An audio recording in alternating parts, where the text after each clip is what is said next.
Good morning, class. Today we discuss the new chapter number 9, which is the simple and the compound interest.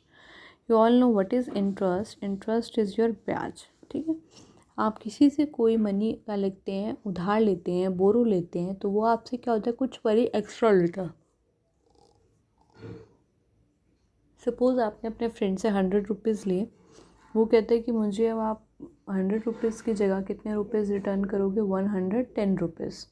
तो आपने क्या किया, उसको 10 rupees क्या दिया बच्चे, उसको ब्याज दिया. ब्याज इज़ द इंटरेस्ट. इंटरेस्ट उसको दिया कितने रुपीज़ आपने, 10 रुपीज़. तो आपने जो मनी उससे बोरो किया था, which is called the principal, उसे आप क्या कहते हैं, प्रिंसिपल. जितना मनी आपने उससे बोरो किया, बोरो या फिर लेंड किया, उधार लिया, the money is called the principal. The amount of money which you borrowed or lend from the money lender. Money lender मतलब उधार देने वाला जो है, उससे आप जितनी मनी आप क्या करते हैं, बोरो लेते हैं, उधार लेते हैं, वो आपका क्या होएगा, आपका प्रिंसिपल. इंटरेस्ट क्या है, एडिशनल मनी. जो आपके पास ऑलरेडी मनी आपने ली, उसके अलावा कुछ एक्स्ट्रा मनी उसे भी दे रहे हैं. जैसे मैंने बोला, आपने 100 रुपीज़ उससे क्या लिया, प्रिंसिपल लिया, उधार लिया, बोरो लिया मनी. उसके बाद आपने इन रिटर्न वापस उसको कितने रुपीज़ किए, 110 रुपीज़. तो एडिशनल मनी कितनी रुपीज़ आपने एक्स्ट्रा दिए उसको, 100 की बजाय आपने उसे कितने रुपीज़ एक्स्ट्रा दिए, 110. एक्स्ट्रा मनी क्या है, एडिशनल मनी क्या है उसके, 10 rupees. Then 10 rupees is the interest. Okay. Amount क्या होती है, टोटल मनी, कि आपने कितना प्रिंसिपल लिया, कितना आपने इंटरेस्ट मिलाकर उसको दिया, this is called the amount. Principal आपने कितने रुपीज़ लिए थे बच्चे, 100, एंड इंटरेस्ट कितना दिया उसको, 10 रुपीज़. तो टोटल कितना अमाउंट आपने उसको, कितनी मनी आपने उसको वापस करी, विच is called the amount, which is 110. Okay.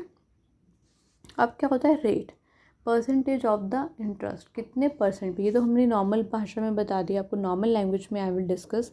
ये आपने 100 दिया, 110. But whenever you take the loan or some money borrow from the bank, आप बैंक से लेते हैं या किसी और अपने पर्सन से मनी लेंट लेते हैं, तो they are given some rate.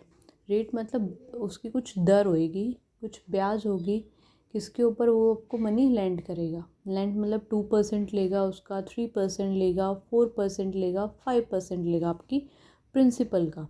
आपके प्रिंसिपल का कितना परसेंट वो एज अ इंटरेस्ट लेगा, वो क्या होएगा, आपका rate. Okay.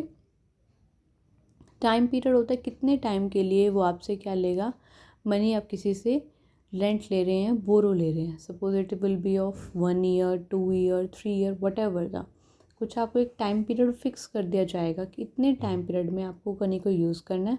When the time period is over, then you have to return the money to the money lender. कि आपने जिससे भी उधार लिया है, उतने टाइम के बाद उसको वापस कर देनी है आपको वो money. This is the time period.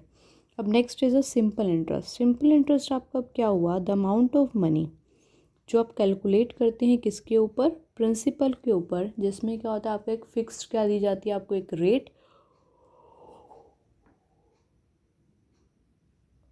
And the fixed is time interval. एक प्रॉपर टाइम इंटरवल, एक प्रॉपर रेट के साथ जब आप एक प्रिंसिपल के ऊपर मनी कैलकुलेट करते हैं, then it is called the simple interest, which is equal to principal multiply by rate multiply by the time divide by the 100.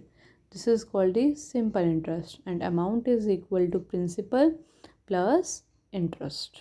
Okay, got it. These terms are very useful for this exercise, so make sure that you are cleared with that terms. Each and every term is very useful in this chapter. Okay, and your homework is try to do the question of the review exercise. Okay, thank you class.